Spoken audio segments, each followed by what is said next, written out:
And we are back. It is a brand new year. I'm in my new classroom. I'll talk about that in a second.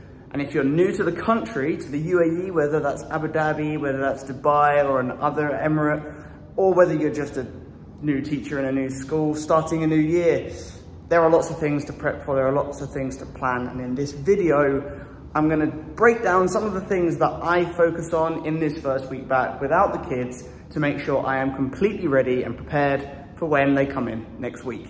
So without further ado, let's get into the video. Before we do, make sure you follow, hit subscribe, comment if you wanna know anything in particular, and let's get into it.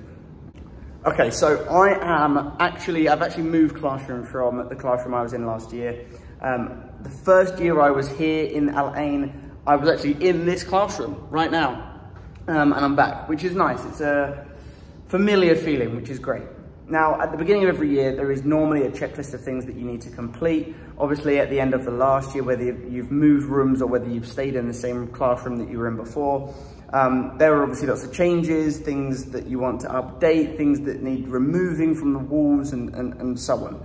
So the first protocol, the first job is to make sure that your learning environment is ready for the kids. I think that's the most important thing to do, making sure all the walls are appropriately backed, making sure all the subject names are ready, making sure the books are all labeled, the lockers have all got the kids' names on it, all those kind of jobs.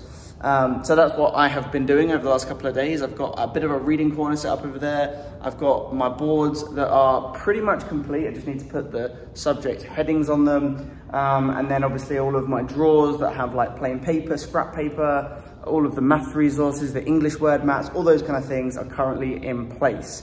I've also got some table tidies with pens, pencils, all those kind of things. So the classroom is looking pretty ready.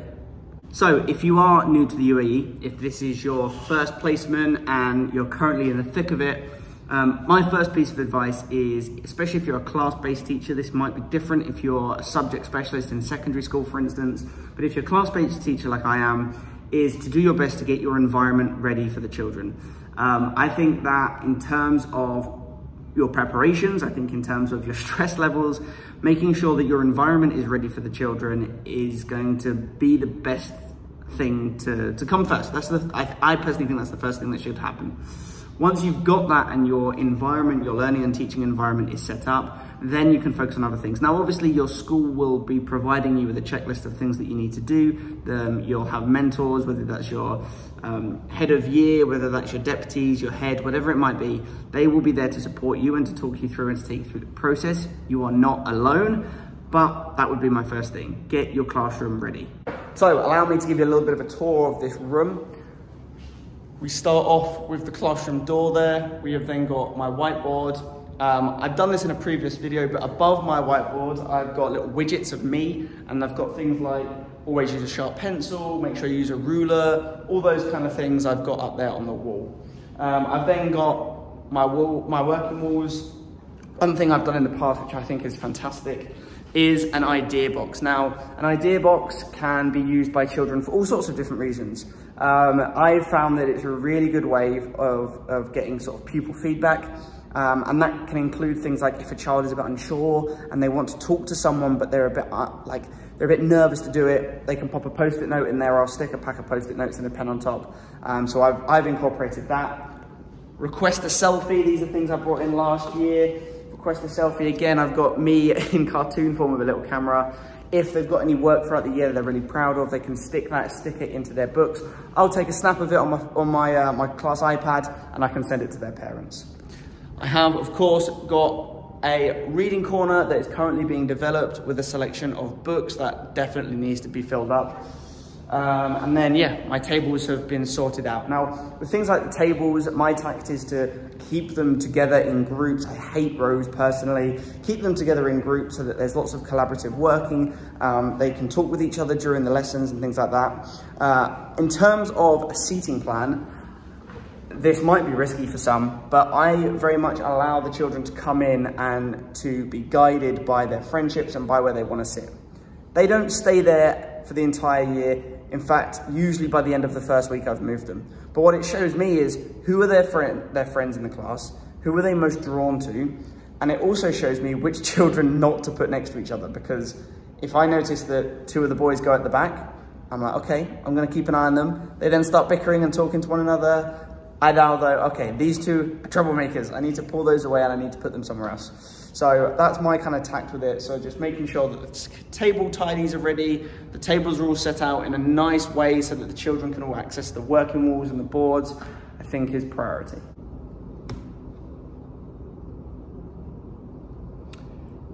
Now, it is inevitable this week that you are going to have to do some laptop computer-based work. There's going to be training, safeguarding, looking at planning, looking at resourcing, all that kind of stuff. And again, along with settling into your apartment, organizing your classroom space, it can feel quite overwhelming.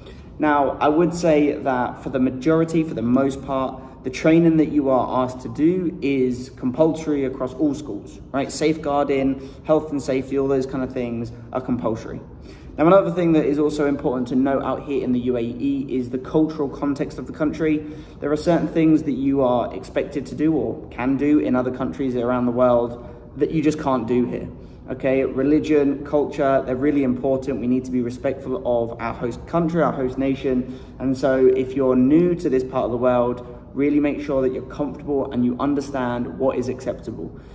It's a big issue out here. If you don't, it's important that we are respectful, like I say. So yeah, but in terms of training, the majority of the training that you'll be going through is relevant to the school environment, so it shouldn't be too overwhelming. Okay, it is now the end of the day. It's Thursday afternoon. We've got a half day tomorrow to wrap up and finish and end the week. Preparations are going well. I think the only thing that I have left to do is label books, but the TLAs often get onto that. And all the labels need to be the same, so they get group printed. But the classroom is looking really good. All of the titles and things for the subjects are all up. And to be honest, I think we're pretty much ready to go in this room, which is great. I'm gonna head home now. I'm gonna talk a little bit more about sort of setting up of accommodation and home before I end this video. Oh, still hot. Just getting into the car, one thing I did just before the end of the day, and I think it's really important, is to make an initial connection with your new parents. It may well be a case that you already have an inundation of messages and parents reaching out and contacting you, but if they haven't, make sure you send out a message, contact them in whatever means that you can. For us, currently we use Class Dojo, and therefore I sent out a dojo message, welcoming, it's been a long week, welcoming the children and the families, sort of going over a few things that I think are important for Monday morning, such as time for drop-off, pick-up, making sure they remember water bottles and sun hats and things like that. So make that first connection, build up those relationships, and then when you're ready for Monday morning, you do what you do best. You greet them in, you welcome them, and you start your year with your best foot forward. Right, I am gonna go home now because it's roasting hot. Right, I'm back at home. I'm in some lighter, more relaxing wear. So I've got 2 points to finish this video with, and they're all to do with like your home life and socializing and things like that. The first one is to do with your apartment. Now, obviously you'll either have an apartment that your school has provided you with, or you'll have the allowance and you've gone out and found your own place. Try to make it as homely as possible, as quickly as possible within your means. The reason I say this is because the next year is going to be ups and downs. It's going to be busy at times. It's going to be difficult at times. And especially over the next couple of months of you settling in, having somewhere comfortable, relaxing that you can feel and call home is really important in my opinion. I've done that better this year than I did last year, but having somewhere that you can come home, that you can put your feet up, that you can relax, somewhere comfortable, somewhere that you enjoy being, I personally think is really important. Put up family photos, put up artwork, like make your new living space somewhere that you want to come home and stay.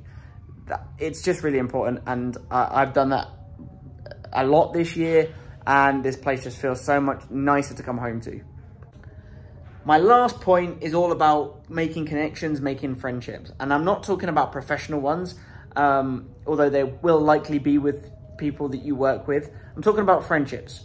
Okay, you've probably moved to a new area. Okay, you may well have moved within the UAE, or you may have come from a completely different place and you're dropped in the middle of Abu Dhabi, Dubai, wherever, and you don't know anyone, go and make connections, meet people. My first week, I did my best to make connections with people. I've made good contacts with friends that I'm still really, really good friends with now. And that's the quickest way to build your friendship groups, to build your networks. Not only can they help you professionally, but it also means that you've got someone that you can go out for a drink with, that you can meet up with, that you can socialize with. I think one of the biggest issues that some people have coming out here is loneliness. They don't make friends very quickly. Maybe they miss home a little bit and they don't have people to bounce ideas off of and to talk to. So my recommendation, the final point of this video, is try to make friends, make contacts, introduce yourself to people. That might not be comfortable for everyone. Step outside your comfort zone. Sign up to new hobbies. Just try to get yourself out there and make friends. Right, that is the end of this video. I'm coming towards the end of this first week. We introduce and welcome children into school from Monday, which I'm looking forward to. Looking forward to meeting my new class, and I hope you enjoy meeting your new classes too. Remember, it's going to be a bit chaotic, but as long as we focus on the children and welcome them into our environment and into our new rooms, everything will be fine, I have no doubt. I will see you in the next one. Don't forget, subscribe, like, comment. If you've got anything in particular that you want to ask me about life out here, if you want to bounce any ideas off me, comment down below, follow me on Instagram, do all that good stuff, and I'll get back to you. See you in the next one.